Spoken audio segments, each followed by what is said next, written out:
Hello everyone, hope you are all fine. Hope सब अच्छे से होंगे।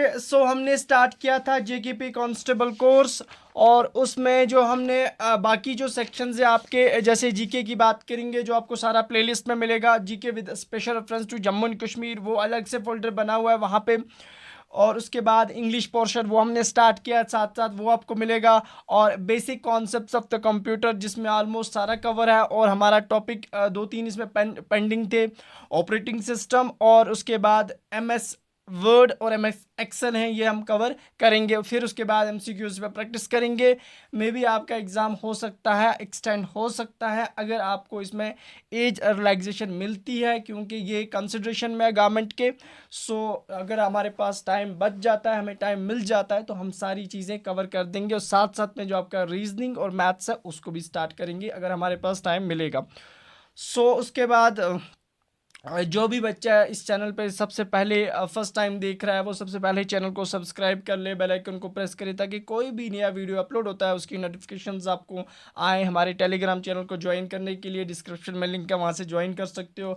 और जिन बच्चों ने अभी तक पेड ग्रुप ज्वाइन नहीं किया था, जहाँ पे सारी कंपाइल्ड पीडीएफ प्रोवाइड की जाती है, एमसीक्यू सेशंस होते हैं, और साथ साथ में जो एमसीक्यूज़ की जो पीडीएफ्स हैं, सारी पीडीएफ्स आपको वहाँ पे कंपाइल्ड फॉर्म में मिलती हैं।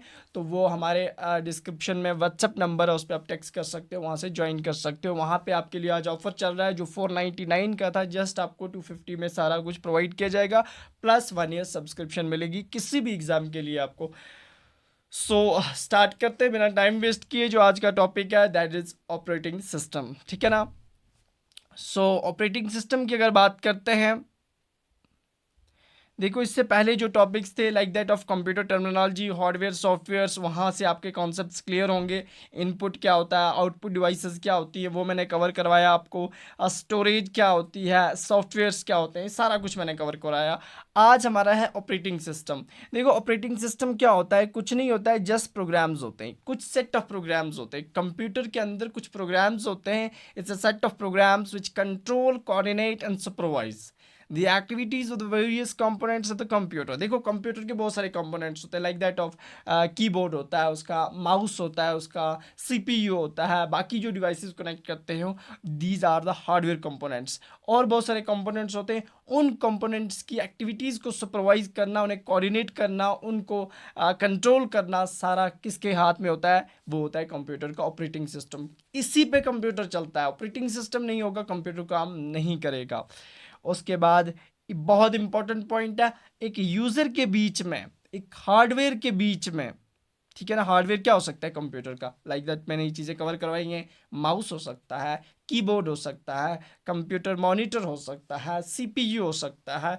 ये हमारे पास हार्डवेयर्स हैं। उन हार्डवेयर्स के बीच में, चाहे सीपीयू की बात करते हैं, चाहे कीबोर्ड की बात करते हैं, उनके बीच में, और यूज़र, यूज़र कौन होगा, आप, मैं, हम चलाने वाले, जो हम के हमारे बीच में और उन हार्डवेयर्स के बीच में एक इंटरफेस का काम जो करता है, एक लिंक का काम करता है, जो एक जोड़ने का काम करता है, that is an operating system.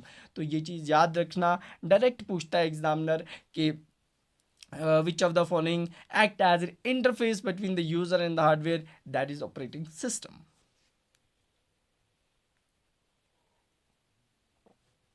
थोड़ा सा आगे जाते हैं। इस ऑपरेटिंग सिस्टम की फंक्शंस क्या क्या है, काम क्या है, वो जानना है।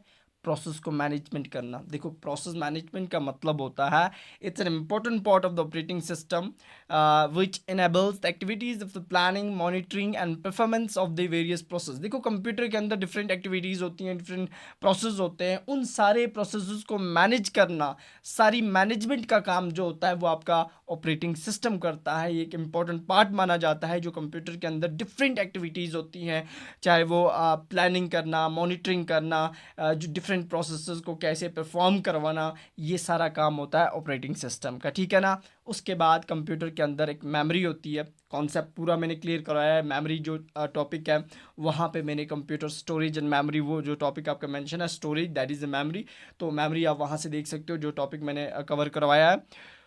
वहाँ पे जो आप कंप्यूटर के अंदर डिफरेंट रैम रोम सारी मेमोरीज होती है ना, तो उनको कैसे मैनेज करता है, ये नहीं, वहाँ पे also keep track on the memory usage, कहाँ पे किस जगह पे कितनी मेमोरी कहाँ पे यूज्ड होगी, सारा कंट्रोल ऑपरेटिंग सिस्टम के पास होता है, वही उसको मतलब बांट के देता है, एक तरह से डिवाइड करके देता है, वो होता है हमारे पास ऑपरेटिंग सिस्टम। उसके बाद और क्या काम होता है इसका, और होता है फाइल्स को मैनेज करना।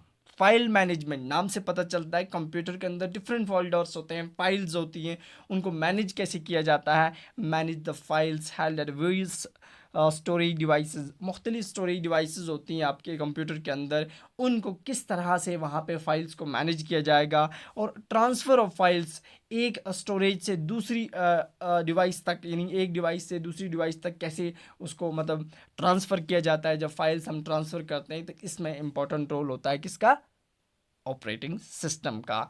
इनपुट आउटपुट मैनेजमेंट में, यानी आपको डेटा जो कंप्यूटर को यहाँ से देते हो वहाँ से वो देता है, इस मैनेजमेंट पे भी एक इम्पॉर्टेंट रोल प्ले करता है हमारे पास ऑपरेटिंग सिस्टम। सो अब कुछ टाइप्स देखते हैं ऑपरेटिंग सिस्टम की।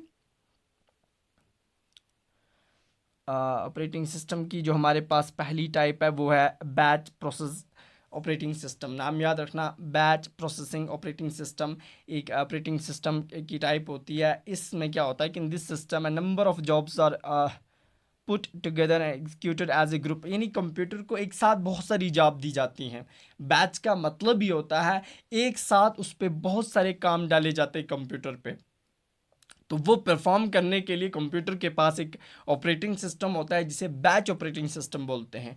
Does not interact with the computer directly, ये कंप्यूटर के साथ डायरेक्टली इंटरेक्ट नहीं करता। जैसे इसी एग्जांपल एक याद रखना, कभी डायरेक्ट एग्जामिनर पूछता है कि which of the following example आपको कौन सी है। यूनिक्स जो है is a type of which operating system, it's a type of batch operating system. बहुत इंपॉर्टेंट है, यूनिक्स पे पहले भी पूछा गया है क्वेश्चन, ये कौन सा ऑपरेटिंग सिस्टम होता है। इट्स अ बैच, जहाँ पे एक साथ सारे काम प्रोवाइड किए जाते हैं, तो उस तरह के ऑपरेटिंग सिस्टम को बैच ऑपरेटिंग सिस्टम बोलते हैं। नेक्स्ट हमारे पास है सिंगल यूज़र। वो तो बैच था, सिंगल यूज़र में क्या होता है, यहाँ पे क्या होता है, यूज़र जो होता है allows the one user eight A time, मतलब एक टाइम में एक ही यूज़र यहाँ पे होता है। सिंगल यूज़र नाम से पता चलता है ऐसा ऑपरेटिंग सिस्टम जहाँ पे एक यूज़र एक टाइम पे होगा, used for the personal computer के लिए ज़्यादा यूज्ड होता है, और ये एक टास्क करता है एट ए टाइम, मतलब एक वक्त में वो एक ही टास्क करता है, उससे ज़्यादा काम वो नहीं करता। जैसे आपके पास MS DOS होता है, माइक्रोसॉफ्ट बेसिक ऑपरेटिंग सिस्टम। साथ साथ में ये जो एब्रीवेशंस होते हैं ना, ये साथ साथ में कवर करते जाना, क्योंकि इंपॉर्टेंट रहता है। एग्जामिनर में कम से कम आपके 15 क्वेश्चन होंगे कंप्यूटर में, at least you can see 2 to 3 questions from this MCQ abbreviations में से आपसे होंगे, ठीक है ना। MSDOS का फुल फॉर्म होता है माइक्रोसॉफ्ट बेसिक ऑपरेटिंग सिस्टम। इसी तरह से विंडोज़ 9X, ये किसकी एग्जांपल्स हैं, सिंगल यूज़र ऑपरेटिंग सिस्टम की।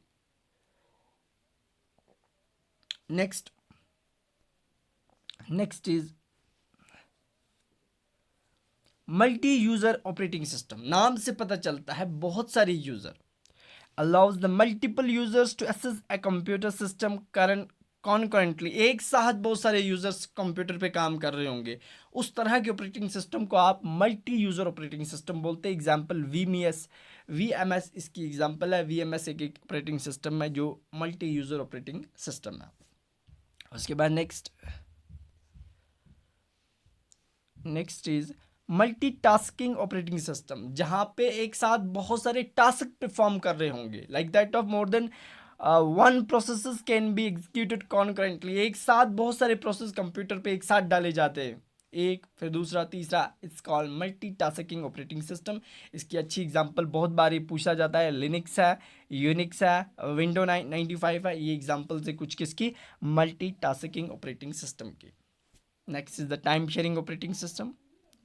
It's also an important time sharing operating system. देखो टाइम शेयरिंग ऑपरेटिंग सिस्टम क्या होता है, इसमें in this operating system small amount of time is allocated for the processing simultaneously, मतलब एक साथ कम वक्त दिया जाता है टाइम कोई प्रोसेस को परफॉर्म करने के लिए टाइम शेयरिंग में। इसमें allows the multiple programs to simultaneously shares the computer resources, मतलब एक साथ बहुत सारे प्रोग्राम्स एक साथ कंप्यूटर शेयर कर रहा होता है यहाँ पे कंप्यूटर रिसोर्सेज। उस तरह के जो हमारे पास ऑपरेटिंग सिस्टम होता है वो टाइम शेयरिंग होता है, बहुत कम वक्त दिया जाता है बहुत सारे कंप्यूटर के प्रोग्राम्स को परफॉर्म करने के लिए। इस तरह के ऑपरेटिंग सिस्टम को हम टाइम शेयरिंग ऑपरेटिंग सिस्टम बोलते हैं। मैक ऑपरेटिंग सिस्टम इसकी बेस्ट एग्जांपल है, तो ये चीज़ याद रखना। उसके बाद नेक्स्ट हमारे पास आता है RTOS। पहले तो इसका फुल फॉर्म साथ साथ याद रख लेना, क्योंकि डायरेक्ट एग्जामिनर पूछ लेता है RTOS क्या होता है। RTOS होता है real time operating system. Real time operating system ये एक ऐसा ऑपरेटिंग सिस्टम होता है, ये ज़्यादा मिलिट्री ऑपरेशंस में यूज़ किया जाता है। जो एयर फ्लाइट्स होती है वहाँ पे ज़्यादा ऑपरेशंस में यूज़ किया जाता है, फ्लाइट्स में यूज़ किया जाता है। ये रियल टाइम ऑपरेटिंग सिस्टम बहुत इंपॉर्टेंट है। Quick and predictable response to the event, यानी कोई भी ऐसा इवेंट होगा उसको आगे से बहुत जल्दी रिस्पांस देता है। ये ऑपरेटिंग सिस्टम बहुत फास्ट होता है, प्रेडिक्टेबल रिस्पांस देता है ये, और ये डिज़ाइंड होता है to response an event within the predetermined time. एक कम वक्त, अगर इसको 1 मिनट दिया जाएगा उस 1 मिनट के अंदर अंदर ही अपना रिस्पॉन्स दे देगा। तभी तो इसे यूज़ किया जाता है ना मिलिट्री ऑपरेशंस में, फ़्लाइट्स में, क्योंकि फ़्लाइट्स में इतना टाइम नहीं होता, वहाँ पे आपके पास हर एक मतलब 1 सेकंड की भी कीमत होती है। तो उन जगहों पर उन मतलब फील्ड्स में रियल टाइम ऑपरेटिंग सिस्टम का यूज़ किया जाता है, क्योंकि ये बहुत क्विक होता है, प्रिडिक्टेबल होता है, रिस्पॉन्स बहुत तेज़ देता है, विद इन एक लिमिटेड टाइम के अंदर देता है, तभी इसे रियल टाइम ऑपरेटिंग सिस्टम बोलते हैं। और बेस्ट एग्जांपल इसकी लिनक्स ऑपरेटिंग सिस्टम है, और ये याद रखना है इसकी एग्जांपल कौन सी है, Linux operating system, the real time operating system. Next आता है, इस रियल टाइम ऑपरेटिंग सिस्टम में दो तरह के टाइप्स आ जाती हैं। एक होता है hard real time operating system and second one is soft real time operating system. ये रियल टाइम ऑपरेटिंग सिस्टम की टाइप्स हैं। देखो हार्ड में क्या होता है, एब्सोल्युटली गारंटी है maximum time for the operations it perform. इसमें अगर कोई ऑपरेशंस परफॉर्म होंगे तो उसके लिए काफ़ी टाइम मिल जाता है हार्ड रियल टाइम में। लेकिन सॉफ्ट की बात करें, कांट गारंटी, इसमें कोई गारंटी नहीं होती है maximum time for the operation is perform. अगर वहाँ कोई ऑपरेशन परफॉर्म हो रहे हैं यहाँ पे किस में, रियल टाइम में, लेकिन सॉफ्ट वाले में इतना ज़्यादा टाइम आपको नहीं मिलता जितना हार्ड में मिलता है। इतनी ही डिफरेंस, उसमें मैक्सिमम टाइम मिल जाता है और यहाँ पे आपको मैक्सिमम टाइम नहीं मिलता। अब हम देखते हैं कुछ यूज़र इंटरफेस। यूज़र इंटरफेस क्या होता है, देखो समझना।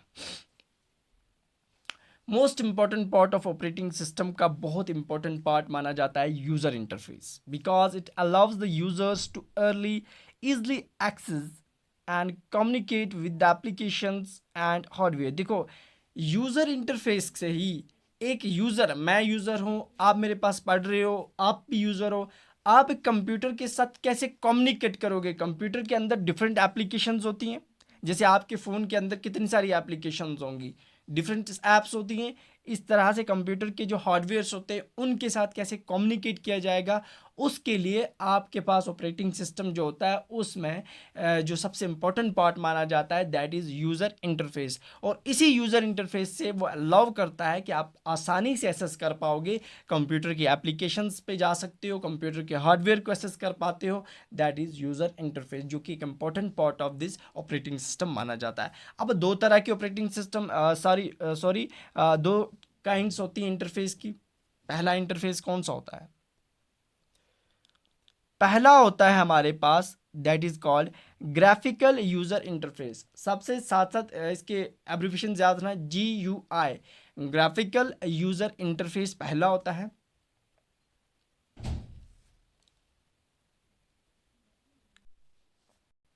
देखो ये क्या होता है हमारे पास, computer program that enables a person to communicate with the computer through the use of symbols, through the use of metaphors, visual metaphors, pointing devices। जब भी कोई बंदा कंप्यूटर के साथ मतलब क्या करेगा, कम्युनिकेट करेगा, लेकिन वो किन चीज़ों का इस्तेमाल करेगा, सिंबल्स का, विजुअल मेटाफर्स का, पॉइंटिंग डिवाइसेस का, इन चीज़ों का इस्तेमाल करके वो कंप्यूटर के डिफरेंट प्रोग्राम्स को एक्सेस कर पाएगा, तब हमें उसे ग्राफिकल यूज़र इंटरफेस बोलते हैं। ठीक है ना, फिर दूसरा भी आपको समझ आएगा वहाँ क्या होता है।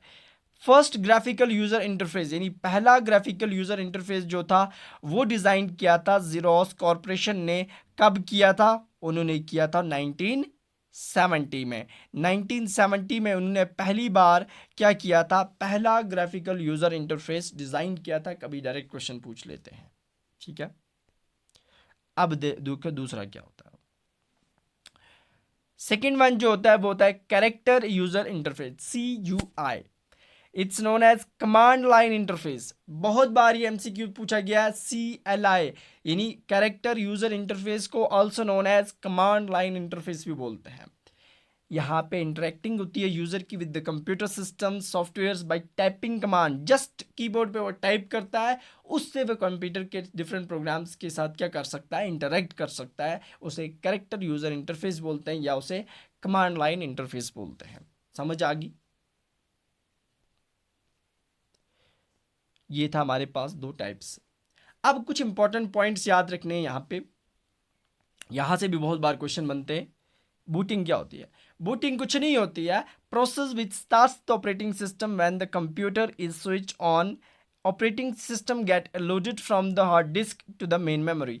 कुछ नहीं होता है बूटिंग, आपका सिस्टम बिल्कुल बंद है, आप अपने सिस्टम का बटन प्रेस करोगे ऑन, आपका सिस्टम ऑन हो जाएगा। ऑपरेटिंग सिस्टम जो होगा आपका क्या होगा, वो लोड हो जाएगा फ्रॉम हार्ड डिस्क। तो जब कंप्यूटर ऑन होता है तो जो ऑपरेटिंग सिस्टम होता है वो कहाँ होता है, हार्ड डिस्क में, वहाँ से लोड होकर आपकी मेन मेमोरी में आ जाता है। क्यों, कंप्यूटर ऑन हो गया, उसे बूटिंग बोलते हैं।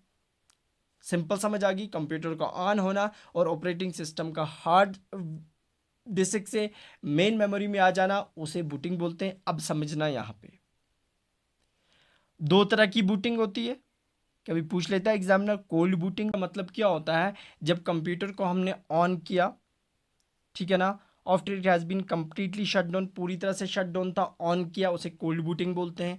वार्म बूटिंग का मतलब होता है जब कंप्यूटर को रीस्टार्ट करना पड़ता है बाय प्रेसिंग कुछ कम्बिनेशन ऑफ रीस्टार्ट, ऑन नहीं किया, रीस्टार्ट, कंट्रोल ऑल्ट और डिलीट, इन तीन कीज़ का, कंट्रोल ऑल्ट और डिलीट, ये बहुत इंपॉर्टेंट कीज़ है। अगर कंप्यूटर को रीस्टार्ट करना होगा तो कौन सी तीन कीज़ का यूज़ किया जाता है, डायरेक्ट एग्जामिनर पूछता है, कंट्रोल ऑल्ट और डिलीट। तो और बाय रीस्टार्ट किया, बटन से रीस्टार्ट करना है तो उसे वार्म बूटिंग बोलते हैं। ठीक है ना, समझ आ गया दोनों टर्म्स में क्या डिफरेंस है। सो नेक्स्ट चलते हैं, कुछ इंपॉर्टेंट ऑपरेटिंग सिस्टम्स हैं। यूनिक्स ऑपरेटिंग सिस्टम की बात करेंगे। सो ये पहला वर्जन जो था इसका डेवलप किया था किन थॉमसन ने और डेमिस रिच्चे ने। बहुत इंपॉर्टेंट है, डायरेक्ट एग्जामिनर क्वेश्चन पूछता है यूनिक्स ऑपरेटिंग सिस्टम का पहला वर्जन किसने डेवलप किया था, किन थॉमसन और डेनिस रिच्चे ने 1967 में। ठीक है ना। Next is the Linux operating system. अब लिनक्स की बात करते हैं अगर हम, तो लिनक्स ऑपरेटिंग सिस्टम जो था ये फर्स्ट लिनक्स कर्नल को रिलीज़ किया था लिनक्स ने अक्टूबर 1991 में। और डिफ़िकल्ट टू अंडरस्टैंड, इसको अंडरस्टैंड करना काफ़ी डिफ़िकल्ट होता है। और this is an open source software होता है। ये कौन सा होता है, ओपन सोर्स सॉफ्टवेयर का मतलब होता है कोई भी इसे यूज़ करता है, सोर्स कोड पता होता है, लेकिन आपके पास जो जैसे वर्ड है कोई भी यूज़ कर सकता है ना, ये ओपन सोर्स सॉफ्टवेयर होते हैं। क्लोज्ड वो होता है जिसने जिसे बनाया होगा सारा कुछ उसी के पास होता है, जब वो आपको नहीं देगा आप उसको इस्तेमाल नहीं कर सकते। तो ओपन सोर्स होता है। कभी डायरेक्ट एग्जामिनर पूछता है कि लिनक्स ओपन सोर्स है, क्लोज्ड है, तो ये ओपन सोर्स सॉफ्टवेयर होता है। ये चीज़ें मैंने कवर करवाई हैं, ओपन सोर्स क्लोज सोर्स क्या होता है पहले। उसके बाद एप्पल मैकिनटॉश, MACOS, ये भी हमारे पास एक ऑपरेटिंग सिस्टम है जिसे डेवलप करने वाले का नाम स्टीव जॉब्स था, जिन्होंने 1984 में इसे डेवलप किया था। ये चीज़ याद रख लेना किन्होंने डेवलप किया था, जहाँ से एग्जामिनर आपसे क्वेश्चन पूछता है। नेक्स्ट बात करेंगे, सोलरिस की बात करेंगे। ये इंपॉर्टेंट ऑपरेटिंग सिस्टम है, free Unix based operating system है और इसे डेवलप किया था सन माइक्रो सिस्टम ने। ये चीज़ याद रखना, इसका पहला वर्जन 1992 में आया, बाद में इसको कॉइन किया था सन ऑपरेटिंग सिस्टम, SUNOS। ठीक है ना। फिर आया उसके बाद BOSS, Bharat operating system solution developed. याद रखना, BOSS का फुल फॉर्म क्या है, भारत ऑपरेटिंग सिस्टम सोल्यूशन जो था इसे डेवलप किया CDAC ने। CDAC क्या फुल फॉर्म होता है, centre for the development of advance computing जो थी उन्होंने बॉस को डेवलप किया। तो ये भी एक ऑपरेटिंग सिस्टम था हमारे पास।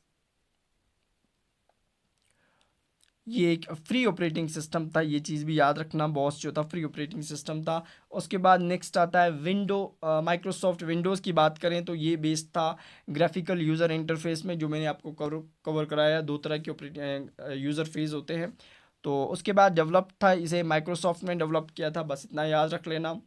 अब कुछ ऐसे ऑपरेटिंग सिस्टम है जो आपके फ़ोन्स में यूज़ किए जाते हैं, आपके मोबाइल फ़ोन्स में यूज़ किए जाते हैं। तो सबसे पहले ऑपरेटिंग सिस्टम आता है, दैट इज़ एंड्रॉयड। ठीक है ना, डिफरेंट नहीं बोलते आपका कौन सा फ़ोन है, एंड्रॉयड फ़ोन है, यानी उसमें ऑपरेटिंग सिस्टम कौन सा काम कर रहा है, एंड्रॉयड।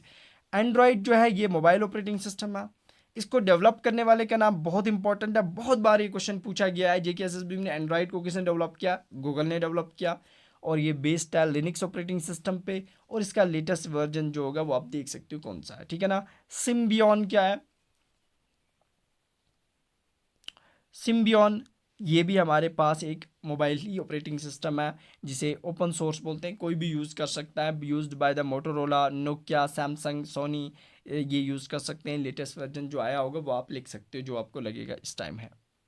ठीक है ना, नेक्स्ट हमारे पास iOS ऑपरेटिंग सिस्टम कौन सा होता है, जिसे डेवलप किया है एप्पल ने, बहुत इंपॉर्टेंट है, ये पूछता है एग्जामिनर किसने डेवलप किया है, यूज्ड बाय आईफोन्स में, आपका आईपॉड्स आते हैं उनमें यूज़ किया जाता है। और लेटेस्ट वर्जन मैंने इसलिए नहीं लिखा, ये चेंज होते रहते हैं, तो इसलिए आप लिख सकते हो रिसेंटली कौन सा, एग्जामिनर नहीं भी पूछता है ये। उसके बाद नेक्स्ट इज ब्लैकबेरी की बात करें, ये भी एक सबसे सिक्योर ऑपरेटिंग सिस्टम माना जाता था ब्लैकबेरी, और लेटेस्ट वर्जन देख सकते हो कौन सा है, बड़े बड़े जो पर्सनैलिटीज़ हैं वो ब्लैकबेरी का फ़ोन यूज़ करते थे, इसमें सिक्योरिटी काफ़ी ज़्यादा मानी जाती थी। ठीक है ना, अब देखते हैं नेक्स्ट हमारे पास यहाँ पे आता है, दैट इज़ MS डॉस के बारे में थोड़ा सा जान लेते हैं। सबसे पहले full form Microsoft basic operating system, ये चीज़ याद रखना। और इसको बात करेंगे, ठीक है ना, यहाँ पे इसको डेवलप किया माइक्रोसॉफ्ट ने 1980 में फॉर माइक्रो कंप्यूटर्स के लिए। माइक्रो कंप्यूटर्स क्या होते हैं, मैक्रो क्या होते हैं, सारा कुछ डिस्कस किया है पहले आपको। First operating system that runs on the PC, यानी जो पहली बार पीसी पे रन किया जिसने पर्सनल कंप्यूटर में, वो डेवलप किया था IBM कॉरपोरेशन ने 1981 में, ये चीज़ याद रख लेना इंपॉर्टेंट है। और ओनली द ऑपरेटिंग सिस्टम था जो लोड होता था मेन मेमोरी में, this Microsoft operating disc operating system. ठीक है ना, उसके बाद बात करेंगे, सिंगल यूज़र ऑपरेटिंग सिस्टम था, एक बंदा इसको यूज़ कर सकता था। थोड़ा स्ट्रक्चर जानते हैं इसके बारे में, देखो स्ट्रक्चर के बारे में डिस्क ऑपरेटिंग सिस्टम की, तो the boot record, boot record क्या होता है, it includes loading of the operating system into the main memory. Boot record का मतलब यही होता है, ऑपरेटिंग से जो कंप्यूटर ऑन होता है वो लोड हो जाता है टू मेन मेमोरी में, लोड हो जाता है कहाँ से, डिस्क से। ठीक है ना, main program of the main, जो हमारे पास माइक्रोसॉफ्ट डिस्क ऑपरेटिंग सिस्टम का मेन प्रोग्राम बूट रिकॉर्ड को बोलते हैं। बायोस क्या होता है, बायोस होता है, BIOS basic input output system, provides interface between hardware and program. Programs और हार्डवेयर के बीच में एक लिंक का काम बायोस करता है, basic input output system. It's also a part of basic operating system.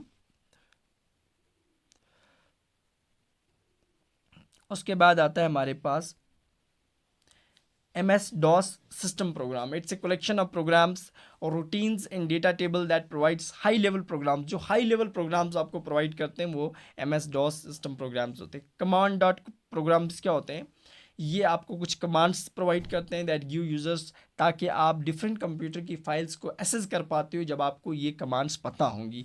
तो ये 4 पार्ट्स होते हैं इसके अंदर माइक्रोसॉफ्ट डिस्क ऑपरेटिंग सिस्टम। अब कुछ इंपॉर्टेंट एक्सटेंशन हैं, यहाँ से क्वेश्चन पूछे जाते हैं कि ये एक्सटेंशन किस लिए यूज़ किया जाता है, ये बहुत इंपॉर्टेंट है, यहाँ से बहुत बार क्वेश्चन पूछा गया है। .exe executable file, .com command files, .bat batch files, .doc document file, .text text file, .p programs, .overlays and .system system files. ये बहुत इंपॉर्टेंट है, एक्सटेंशंस याद रख लेना। उसके बाद डिस्क ऑपरेटिंग सिस्टम के अंदर कुछ कमांड्स होती हैं, एक होती है इंटरनल कमांड्स, दूसरी होती है एक्सटर्नल कमांड्स। देखो इंटरनल क्या होती है, ये वो कमांड्स होती हैं जो ऑटोमेटिकली आपकी मेन मेमोरी में लोड हो जाती हैं, और जब आपका बूटिंग प्रोसेस क्या हो जाता है कंप्लीट, जब बूटिंग कंप्लीट हुआ तो ऑटोमेटिकली आपके मेन मेमोरी के अंदर कुछ कमांड्स लोड हो जाती हैं। जैसे आपके कंप्यूटर के सामने टाइम खुद ब खुद वहाँ पे अपडेट हो जाता है, डेट आ जाती है सामने, वॉल्यूम जो होता है, ये इंटरनल कमांड्स होती हैं, कंप्यूटर ऑन होने के साथ साथ हो जाती हैं। एक्सटर्नल जो आपको यहाँ से देनी पड़ती हैं। ठीक है ना, external commands कौन सी हुई, these are the commands require external files to be loaded into computer to run example checking the disk, comparing the disk, जो यहाँ से देती हो बाहर से, that's called external commands। ठीक है ना, कुछ इंपॉर्टेंट पॉइंट्स याद रखना और इसके बाद हमारा टॉपिक कंप्लीट हो जाएगा। स्पूलिंग क्या होता है, ये टर्म्स पूछी जाती हैं, तभी मैंने मेंशन किया। स्पूलिंग का मतलब है it's the process of sending data to spool. Spool में डेटा को भेजना। स्पूल का मतलब एक ऐसी स्टोरेज जो टेम्परेरी हो, जो ऐसी स्टोरेज जिसे हम बफर का नाम देते हैं, टेम्परेरी स्टोरेज में डेटा को भेज देना कंप्यूटर मेमोरी के, उसे स्पूलिंग बोलते हैं। टेम्परेरी वहाँ पे डेटा रहेगा कुछ वक्त के लिए, बाद में फिर से वापस ले आएंगे, उसे स्पूलिंग बोलते हैं। कर्नल क्या होता है? देखो कर्नल क्या होता है, it's a core of the operating system. Operating system आपका है, उसका कोर, अंदर का बिल्कुल कोर जो होता है, that has support the process by providing path to the peripheral. बाकी जो पेरिफेरल जो साइड की डिवाइसेस होती हैं उनको वो सपोर्ट प्रोवाइड करता है कर्नल, ठीक है ना। शेल क्या होता है? It's a program which interprets command given by जो यूज़र, मैं यूज़र हूँ, आप यूज़र हो, हम कमांड दे रहे हैं, यहाँ से उनको इंटरप्रेट करने के लिए कंप्यूटर के अंदर शेल होता है। इट्स अ प्रोग्राम, ठीक है ना, जो इन कमांड्स को देखता है क्या कमांड आई वहाँ से। Thread is a task that runs with other task. Computer जो टास्क परफॉर्म करता है दूसरे टास्क के साथ, उसे थ्रेड का नाम देते हैं। और हमारा टॉपिक यहाँ पे कंप्लीट होता है ऑपरेटिंग सिस्टम। सो मिलते हैं कल। ओके, अल्लाह हाफिज़, थैंक यू।